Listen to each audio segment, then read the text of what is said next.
CAMHS is seen as being under increased pressure and unable to deal with that increase. This results in poor treatment and, more importantly, poor outcomes for CAMHS service users like Nikki, who's with us today. So, Nikki, thank you very much for joining us. If we can start by you telling us a bit about your story. When did your mental health condition first manifest itself?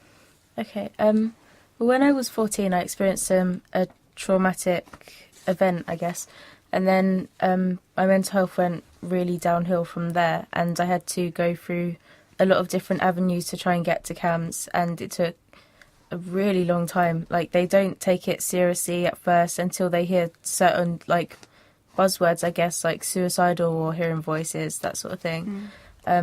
So it was really difficult to get access to CAMHS. So how long did it take? I'd say, like, quite a few months at least, which is ridiculous because, like, I was telling my GP, I was telling everyone, like, I really need help, like, it's serious, like, I can't function and stuff, but it still took a really long time.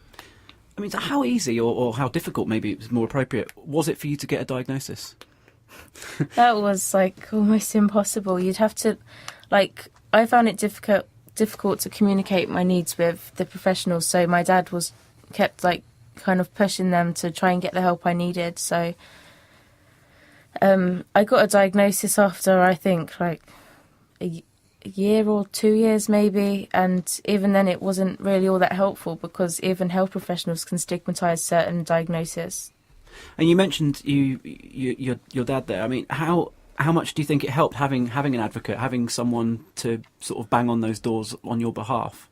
It was really useful having someone there for me, like, the whole way through my journey, and I don't know what I would have done without my dad. So I think, like, it's okay, like, when you have someone that can say, right, no, you're not given the right care, but then a lot of people don't have that, so it's not good. And when you did receive your diagnosis finally, did you find that the treatment that you were offered, did you find it appropriate to your needs? Or did you feel that getting that treatment was another battle? The treatment was another battle, I think. I did get one form of treatment that was really good and specific to one of my needs, but then the other ones were kind of ignored in the process, so it can be really difficult getting the right balance. So it wasn't a very particularly holistic approach to your mental health? It was quite, like, just down one avenue, like, that they thought was the most serious, but they just ignored the other aspects of it. So what are your experiences of the CAMHS service on the whole then? I'd say overall quite negative. It's not the people themselves, like, the people that dealt with me tend to be quite nice overall, but then it's just the system, it doesn't have the capacity to deal with the amount of people that really need help. What do you think needs to change to make things better in children and adult mental health services? I think if there was more prevention and more education, then it would be a lot more better, because they wait until people reach crisis point to give them the help they need, because they can't ignore it anymore. But then it needs to be focusing on prevention so that people don't have to get to that level of being really unwell. So that they don't reach that crisis point in the first place. And I think, I mean, my next question, I think I already know what the answer is going to be, but the Chancellor announced extra funding for CAMHS, but I'm guessing from your experiences, throwing money at it isn't just the solution on its own. Definitely. I think there needs to be a lot more education on it in general, like changing attitudes and awareness so that people give it more attention instead of, like, ignoring it like it's not much of an issue, because it is a big issue. So it's great that they're putting more money into it, but I'm not sure if that's enough.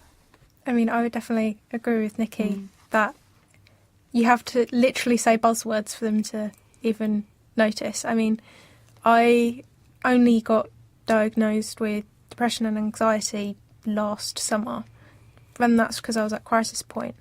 Even though I'd been in counselling for the previous 4 years, and I'm now only on medication because it just so happened that one of the pharmacological things for one of my other health conditions is also an antidepressant, and I've just noticed that my mood has been a lot more stable since being on them, and that's the only reason why I'm still on it, is because I haven't had a change of prescription from my other doctor yet. So I mean, the consensus seems to be then that you really have to keep chipping away to actually get what you want. Does that chime in with your experiences? Definitely, Yeah. And how are things ongoing now? Is the treatment in place, and you're happy with the way it's being delivered? Well, I don't really see CAMS anymore because they discharged me, and they probably did too early. But I mainly I'm in the sort of transition stage from child to adult services, and that's just a nightmare in itself. So, Well, I'm still struggling with it. I was actually going to ask that question, actually, how that transition works, and well, clearly for you, not great, I would assume. Yeah, it's just not good. Like, I'm not quite 18 yet, so I'm just trying to get, I've been trying to get help, but then they're just like, oh, we don't know what to do with you because you're not quite 18, but you're going to be soon because the waiting list is so long, there's no point referring you. It's not suitable at all for anyone. I don't have many words for it. I just think it really needs to be changed. So would you say that there's actually a really big gap where young people suddenly fall into, maybe around the age of 17 and a half, because like you say, you're not children, but you're not technically adults either. Yeah. And people just don't know where to place you and what to do with you. Definitely, that is a massive issue that I find with myself and a lot of my friends that experience mental health problems. It's a hugely interesting subject, and we really appreciate you sharing your story with us. Thank you, Nikki.